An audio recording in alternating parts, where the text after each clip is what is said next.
Hello. Thanks for listening, and I'll do a little more reflecting on peace, the beauty of peace, the life-savingness of peace. When I was younger, I read a book, and it was an old book. I'm kind of a history buff. This was like, I think 1500s, maybe even earlier is when this was, when it was written. And the author was talking about how you know God is good. And you know God is good because everything in this world is predictable. And I thought, wow, this is a great thing that so long ago people have been thinking about this. God, God, God, everywhere. Where is God? Well, how do we prove that there is God? And that if it was a randomness to the world, then God would be evil because he would delight in us not knowing what's going to happen. But instead, we know winter's cold. If it's raining, you're going to get wet. But he also says, look at the sky. Go inside, it's going to rain. Or, just millions of other things, right? We know what to expect in this world. And although sometimes those things overwhelm us, we're not shocked when a hurricane, we're devastated at the loss, but we're not shocked that the hurricane did so much damage, or anything like that. And so I liked to think about that. And the other thought I was having is that we're mostly helpless down here because we really can't stop a hurricane, or we cannot prevent, to be honest, a riot or a horrible murder. We have to endure it and see it.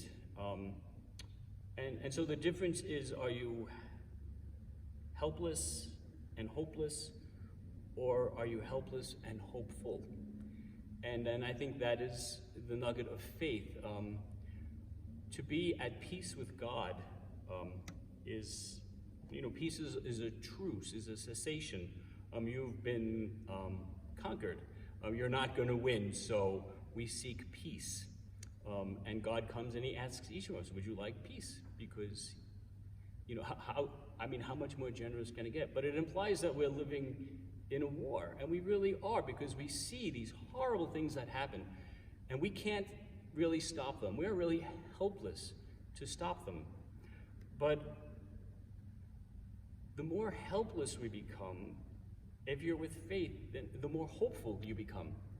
And when you are then at the point where you say, I can do nothing, and God says, okay, that's exactly what I want to hear, and he sets you off to go do something. And however small it is, it's what needed to happen, and only he can direct our steps. I was thinking about the wheat and the tares. We can't pull, or he's advised, don't pull out the tare, let it grow with the wheat, otherwise you're going to destroy the wheat. And isn't that, we look at racism and we say, oh, this is a terrible sin, let's get rid of it. Well, we can't. We want to, and so we're helpless, because we know we can't, but we know it shouldn't be there. And so you're at peace with God, and he will guide you through the best actions to take. It's probably not looting, because that's not really helping. It says, what's it, Proverbs? There's so much good in Proverbs. With many words, contention is unavoidable, so abandon the argument. I like things like that. I was thinking then about how God teaches you great things from little examples. And when I was a kid, I just remember you couldn't be late. To be late was the most grievous thing in the world. And if things were running late, you were pushed and prodded, hurry up, you gotta go, we're gonna be late. And it was accepted, of course, because you're a kid. Well, we can't be late because the world is going to end. And then by the time you got to wherever you were trying to get, you didn't even know why you were going there. You were just so beat because you were late. You had somehow failed. And I thought,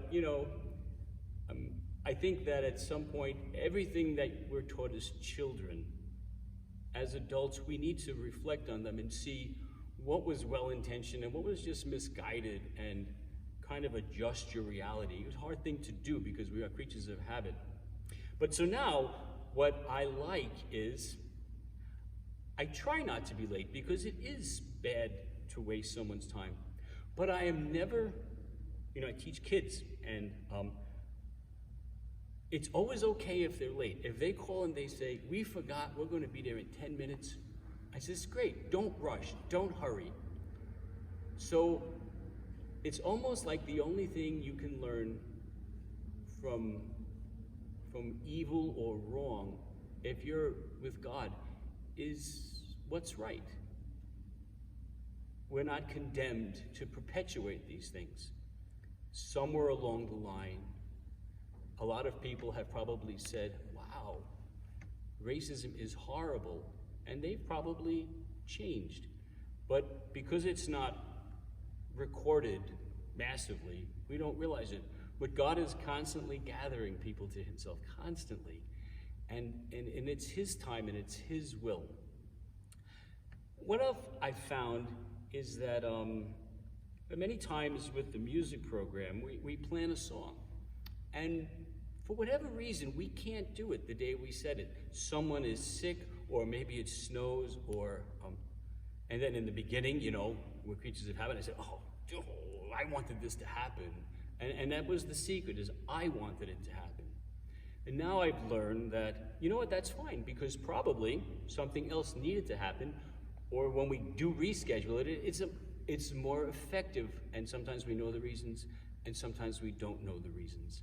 And so you just can be more peaceful with God. We don't have to get so caught up in the inequalities, because we know it's a war.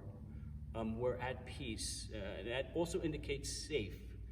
And so at any point, we can go and do something kind, or not do something, that we've learned to be the automatic response. And that's what I think about. And so we are helpless, but we are so hopeful. And hope is faith, and that's the only thing we have to cling to. And that makes things simple. And then we just trust in God. And we've all gone through horrible things. But yet we get through them. I think we don't think enough about how great heaven is going to be. I don't think we think enough about that to balance how terrible it can be down here. So we have to be careful with the tares and the wheat. And that's just what I was thinking about. I hope some of this makes sense. I have a song. It's the gift of love. And of course, I think we've probably all heard it. And the thing is that if we're doing anything and it's not motivated by how we've thought about God first, then we're not really doing anything. Because we work without God, this is helplessness. When we work through God and we become obedient, is hopefulness. So the gift of love, that's God's great gift to us, is his love.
Thanks for listening again. Have a nice day.